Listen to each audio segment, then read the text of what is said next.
on 710 ESPN Seattle, the new sports leader. Now, here's the professor, John Clayton. 866-979 ESPN, 206 ESPN, 421 ESPN.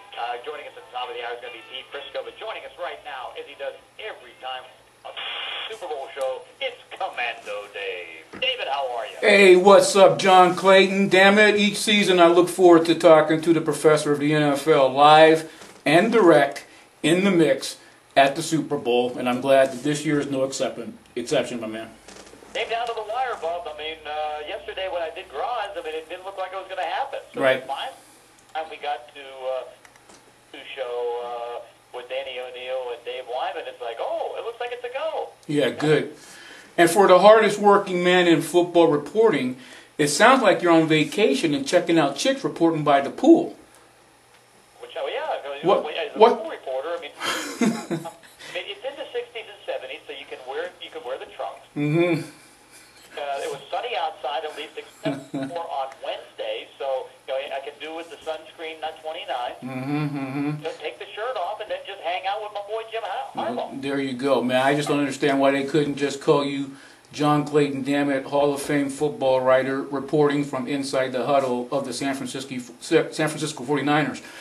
But, man, it's also good seeing you at the Super Bowl, John Clayton, like on the Insiders with Steve Levy, Adam Scheffler, and Chris Mortensen. And I had two observations. First, your shoes look the best on TV, John Clayton. And well, thank you. Second, Scheffler and Mortensen were doing too much of the talk. And so on the John Clayton Damn It Facebook page via johnclaytondammit.com, there's an edited version called The Insiders with John Clayton doing most of the talking. They were edited out. Yeah, exactly.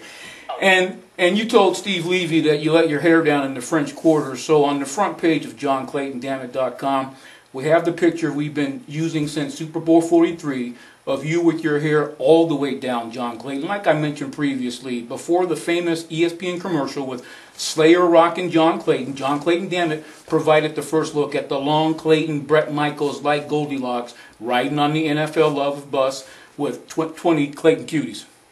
Oh, you gotta like that. That's a beauty. Yeah, no doubt. And before I forget, John Clayton, let me give a quick shout out to Leroy Sugarfoot Bonner of the Ohio Players. Rest in peace. You got a favorite Ohio Player song, John Clayton? Oh, man, you kidding me? Wait, did he pass today? Sugarfoot passed earlier this week.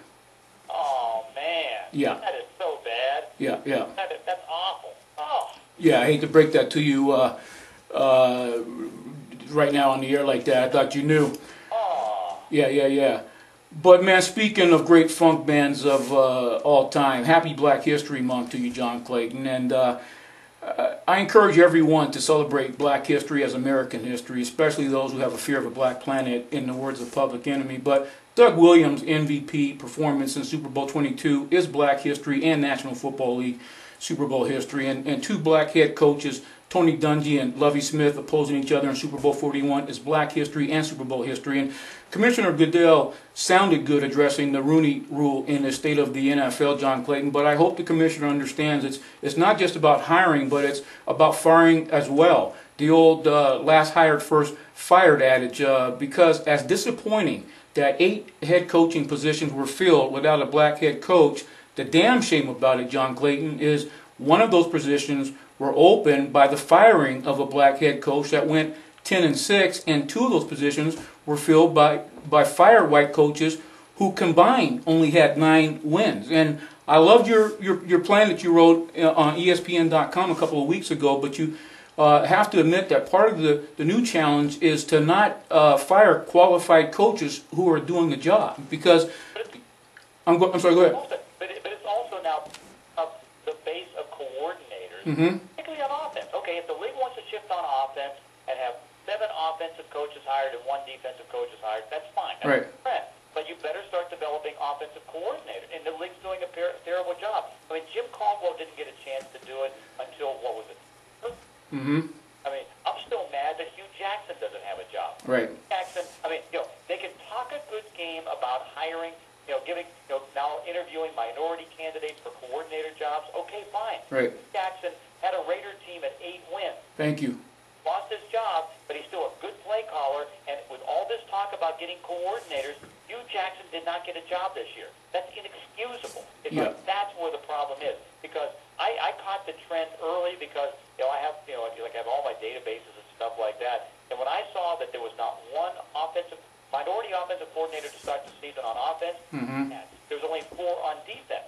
That's where the problem is. And so now you can be hypocritical, National Football League, but you have to invest in ways and vehicles for them to develop coordinators. And the way to do it is get them with players in situations where you can have it, whether it's going to be developmental leagues, going to be training sessions down in Florida to develop players. But that's the only way you can do it.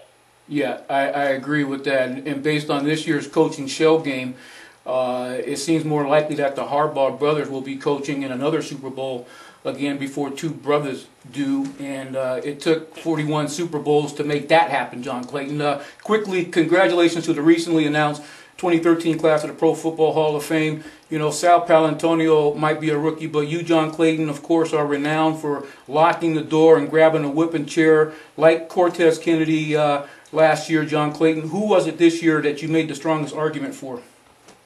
What I did was a strategic thing, to be honest, and it was more on Chris Carter because what I did was try to make a push about trying to get a wide receiver in. Okay. I had to and again, whether it was going to be Chris Carter or Andre Reed, just get a wide receiver in. And I used some strategy to try to do that. I kept on imploring everybody, the need to do it. We threw stats out, we threw history out, we threw all those things out. That was my strategy this year. And really it worked because Chris Carter did make it. It opens the door for Andre Reed to make it next year, and that would be a good thing too. And then eventually Tim Brown gets in too. By the way, in answer to your question, I have skin tight over fire. Excellent. Because there's more of a beat on skin tight. Right. Skin tight. Right. No, I'm glad you came back around to that. And lastly, John Clayton, Super Bowl 47. Congratulations to March Madness celebrating 75 years. But with the 2 unbelievable title games we saw a couple weeks ago, we saw another example. And as a professor of the NFL, I trust you would agree, John Clayton, the Final Four of March Madness can't hold the Super Bowl Final Four's jockstrap. I thought it might be a Hitchcock Super Bowl, but the Falcons pecked out the 12 man's eyes in 12 seconds flat. But since the Ravens made it, Edgar Allan Poe and Art Modell are watching from beyond, along with Robert F. Chu, a.k.a. Prop Joe, and my dearly departed dad was from Baltimore. I'm taking the Birds over the 49ers. My MVP is Joe Flacco. And let me ask you in parting, John Clayton, Eddie DeBartolo Jr. didn't get into the Hall, but how rewarding do you think it would be for the 49ers to win the Super Bowl in the state of Louisiana, the state of Eddie DeBartolo's demise? He would like it. The whole family would like it. It would be a little bit of justification, and there's 6 Super Bowl. Hey, Commando, thank you. My man, John Clayton, enjoy.